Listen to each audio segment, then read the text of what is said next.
Hi, and welcome to this live reading from Will You Pretend Marry Me by Christi Barth. And this is presented by Itsy Bitsy Book Bits. Chapter 1. The applause was a thunderous roar like standing in the middle of Niagara Falls. Confetti cannons fired red and white paper over the mosh pit. The fans loved it. Kaia loved it even more. Confetti cannons were her cue to leave the stage after 2 encores and 5 bows. Her costume, with tights, 2 pairs of fishnets over them, sequined corset and shorts, and over-the-elbow gloves, was soaked in sweat. After 6 months on a world tour, her vocal cords were whimpering for a rest. She gave a final wave. "Good night, Miami!" Oops. Then she frantically hoped she was in Miami and hadn't gotten the name of the city wrong. And then Kaia was blissfully off stage. Her band kept playing. Some numbers whiz had determined that if music kept playing, fans were 57.28% more likely to buy concert swag as they made their way out of the arena. Kaia made sure her band got a percentage of the take, so they were happy to keep going. Not her. Not tonight. The tour wrap party was last night. There weren't any meet and greets lined up. Kaia was officially done. The only secret from most of her team and absolutely the rest of the world was just how thoroughly done she was. Jessica Tilson, her best friend and life manager, Kaia had hired her as a personal assistant, but Jessica took it upon herself to change her title. Waited just off stage with a terry cloth bathrobe. "How do you feel?" Talk about a stumper.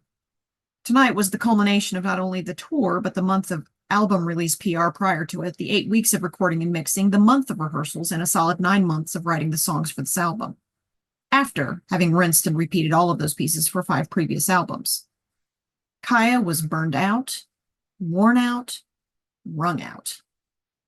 She adored writing songs, absolutely loved performing, whether to a cabaret audience of 100 or a sold-out stadium concert of 50,000. The exhaustion, the burnout would eventually clear. The feeling that she ought to be doing more, but not. That feeling had niggled at her for ages, and now she's on the verge of doing something about it, which filled her with anticipation, fear, trepidation, every single synonym for, am I doing the right thing by taking this huge risk? Far easier to stick to the headliner feelings. She slumped into the golf cart used to zip her around the endless warren of stadium ramps. Exhausted and exhilarated. Jessica waited for Cole, the bodyguard, to jump onto the back bumper before hitting the gas. As they whizzed past the straggling line of backup dancers, she asked, "Exhilarated enough to do one more round of meet and greets?" Why not ask her to run a triathlon and deliver a TED Talk to truly cap off the evening? But Kaia didn't know the bodyguard a foot away. He'd been a last-minute replacement. She trusted him to keep her alive if rushed by a crazed fan. She did not trust him to keep her secrets. So she dialed back her snark and calmly said, "Nothing scheduled. We made sure of it." Jessica nodded, sending her sleek black ponytail bobbing. But the frontline starters, whatever you call the important players from the Miami Heat and their coach, are here with their daughters. Surprise birthday party thing? They want to meet you? Usually Kaia acquiesced. Fans had made her into an international superstar. Fans continued to keep her in the #1 spot with every release. They made every album go platinum. She'd be just another woman singing into a hairbrush without them, but damn it, no. If it had been an official request from Make-A-Wish, she'd have pulled herself together for one more hour of grip and grin. It wasn't, though. This was a group of entitled athletes who assumed she'd kowtow to their fame, which made them the absolute last reason she'd postpone the official start of her very secret sabbatical. Kaia unzipped her above-the-knee red sequin boots. Then they should have bought the full access package before it sold out 2 months ago. I know, that's what I said. They're assholes for even asking. Hey, remember the golden rule? And this wasn't because Cole, the bodyguard, might be listening. It was the belief on which she'd built her success. Fans are fantastic. Maybe not always polite in their enthusiasm, but never assholes. Jessica parked the cart between a stretch limo and the dressing room. "Yes, boss lady." Kaia put a finger to Jessica's lips. "Stop that." and was so grateful the bodyguard had hopped off to inspect the limo. In a low mutter, she said, "As of right now, I'm not your boss. At least you can't call me that in public, which means you shouldn't do it in private either, just to stay in character. It'd be easier if you didn't come off as such a kick-ass boss of a woman." Kaia pulled the long pins from her wavy red wig as she closed the door to her dressing room. "That's why I pay you the big bucks, to carry the burden of my awesomeness." It was tempting to chuck the wig into the corner, but then her dresser would have to pick it up, and her stylist would have to work twice as hard to restore the artful layers and waves and loose curls. "Wait!" Jessica screeched. Fingers tucked beneath her wig, Kaia froze. "What's wrong?" "I figured you needed a drum roll before doing the momentous wig removal for the very last time." She tapped her fingers against the makeup counter in a steady rhythm. "I never said this was the last time, just the last time for a while." Kaia pulled off the wig, then the wig cap covering the belt mic packs and batteries. "Still momentous. Goodbye, Kaia." With both hands, Jessica framed her face as if picturing the camera shot. "Hello, Abigail Dilworth."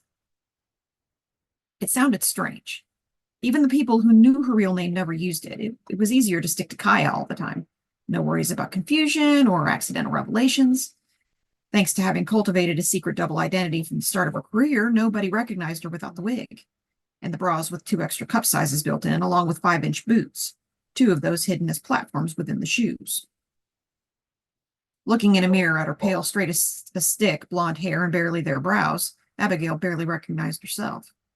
She peeled off the fake eyelashes, popped on the unnecessary cat eye glasses. If they were good enough to disguise Supergirl, they were good enough to disguise a pop star. Yep, there was Abigail. There was just maybe the only persona she'd be for the rest of her life. As long as she made her escape from the venue quickly, Abigail quickly removed the rest of her costume and replaced it with a velour beige hoodie and sweatpants. "You left a list of what gets shipped to us and what goes to storage?"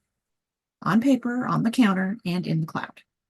Jessica kindly refrained from any comment resembling, "Stop meddling in my job. I don't tell you how to sing songs." For now, anyway.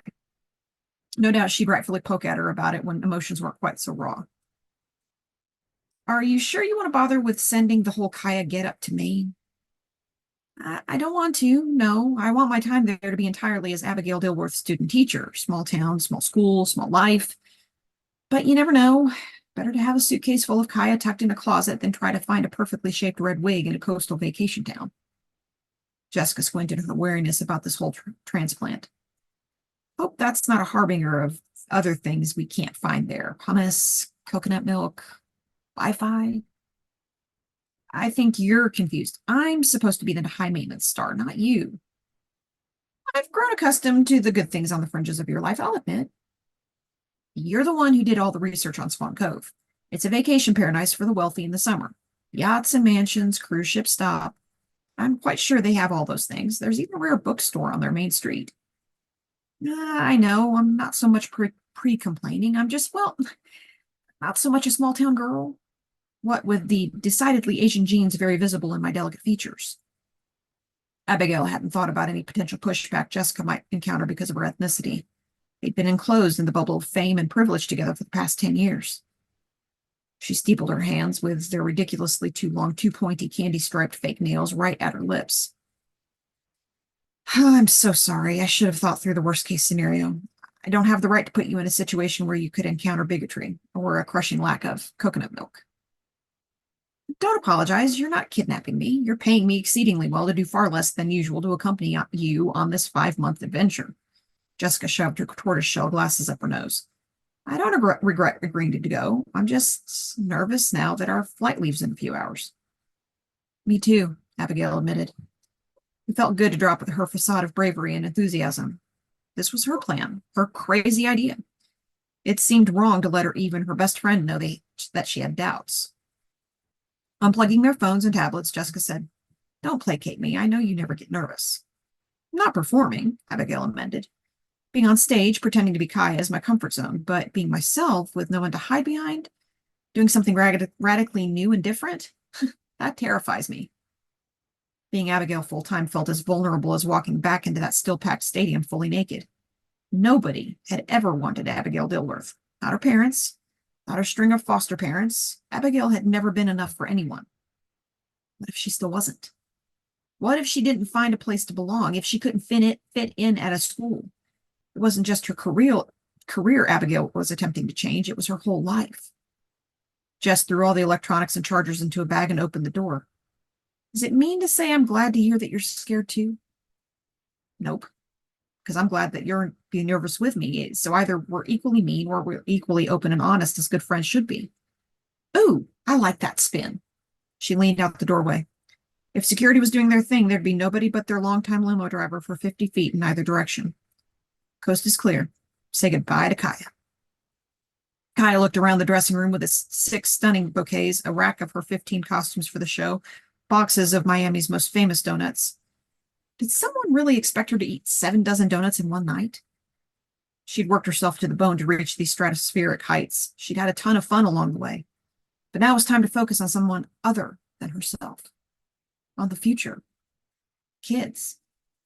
Fostering their growth on an individual basis, taking the time to tease out the shy ones into shining, the same way her teachers had been the ones to push her out of the shadows and into owning her talent.